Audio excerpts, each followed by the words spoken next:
मेरा ईमान है कि मैं ला इलाहा भी पढ़ा, मैं मोहम्मद रसूलुल्लाह भी पढ़ा, अगर मैं बुग़्ज़ हुसैन रखा ना तो मेरा ला इलाहा मुकम्मल है, ना मेरा मोहम्मद रसूलुल्लाह मुकम्मल। The martyrdom and the incident of Karbala has messages for all aspects of life: bravery, chivalry, honesty, belief. यकम मुहर्रम ਨੂੰ ਚੰਨ ਚੜ ਜਾਵੇ ਜੀ ਤੇ ਜਿਤਨੇ ਮੁਸਲਮਾਨ ਲੋਕ ਹਨ ਉੱਥੋਂ ਦੇ ਉਹ तमाम यकम मुहर्रम इमाम बारगाह ਦੇ ਵਿੱਚ ਆ ਜਾਂਦੇ ਹਨ। मैं अपनी इस पूरी जिंदगी इक्का दुक्का वाक्य भी ऐसा कोई नहीं जिहड़ा मैं दस सकां कि किते सानू ना किसी जात भी साडी उन्हें मुखालफत की।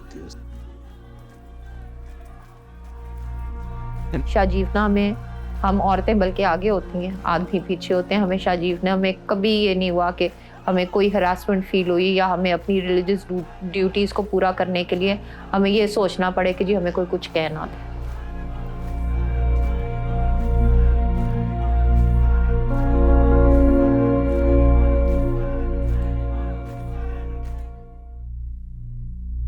And we'll start with, what does Muharram mean to you? Muharram is my life.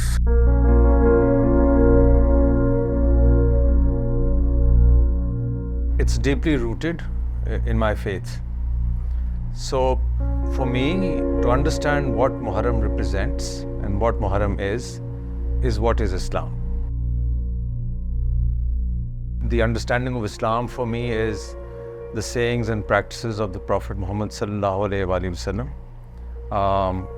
All his utterances, whether they may be what were coded as the word of God, was the word of God because he said it is the word of God. So the entire belief in what Islam is the word of one being, Prophet Muhammad sallallahu alaihi wasallam. That's it.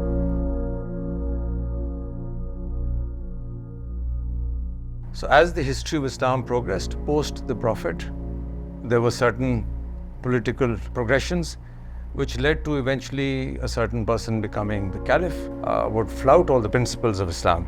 And he demanded allegiance, as all caliphs did. And the grandson of the Prophet, Imam Hussain alayhi salam, refused because you do not represent even a modicum of what Islam is supposed to be. And I am the depository of what the Prophet Muhammad's message was, because the propagation of the principles of Islam depend entirely upon a belief on the lineage of the 12 Imams. And so he simply just abstained from giving his accession or his assent or bay'at to Yazid, which led to the massacre of Karbala itself.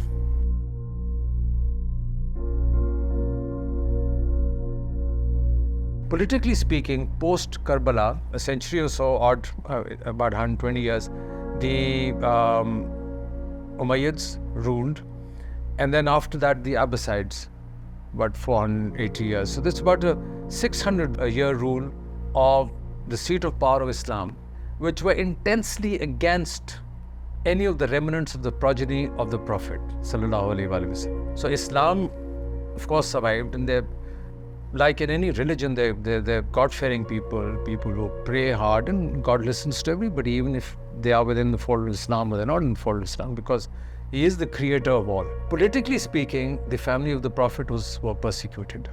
They were jailed, their assets were taken over, and in particular, the personality of Imam Ali alayhi salam was the focal point of a great amount of hatred.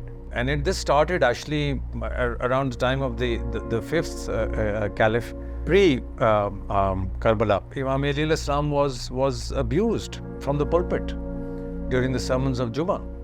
And this was a practice that, reached a zenith, then came down. Some of the caliphs said, no, this is wrong, we shouldn't do this. They were pious people, and they're the Prophet's family, and our kalma is not complete without, expressing our belief in the Prophets. It's La ilaha illallah Muhammadur Rasulullah. It's not just La ilaha illallah.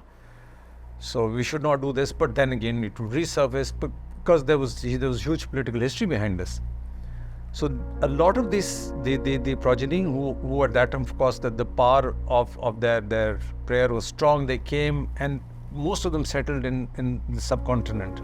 So for me, Islam beyond that point is between two standpoints, those who believe in Hussainiyat and those who do not.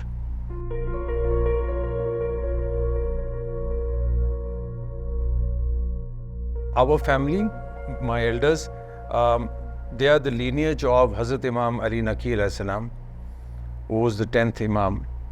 And his 18th progeny, Hazrat Pir Sher Shah Jalal Qutb Kamal, migrated from Bukhara in Uzbekistan to a place called Uch Sharif, Lower Punjab actually, about 800 years ago.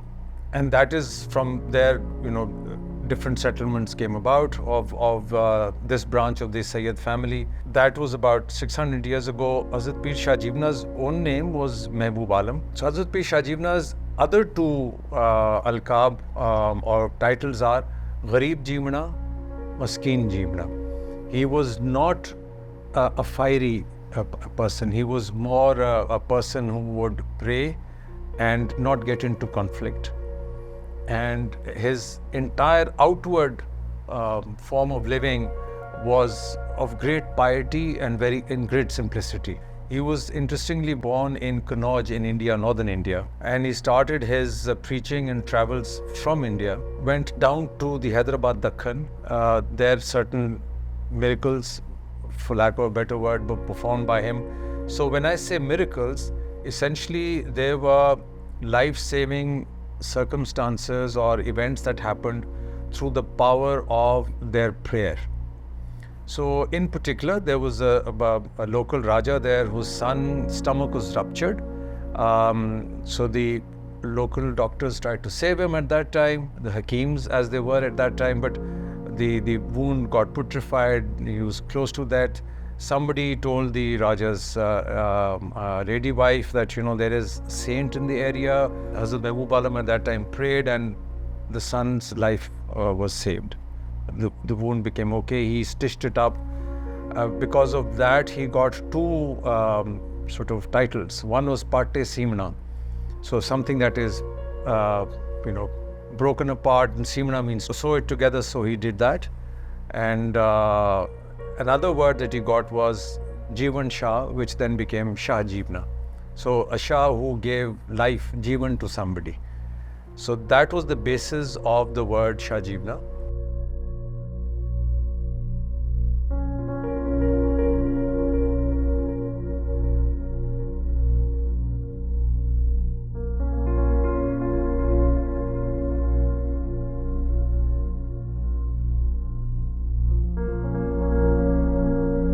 जिवें शायर आख्या आई ना, इस दुनिया नू बेदार तो होने दो, हर कौम पुकारेगी हमारे हुसैन। ये वधदी वधदी घटदे नहीं पे, वधदे वधदे वधदे, जितने बंदे हैं ना वधदे वधदे ते ये घट नहीं सकती। क़यामत तक इस आज़ादारी घटना नहीं, इस वधना ही है। हर कौम पुकारना है हुसैन हमारा है।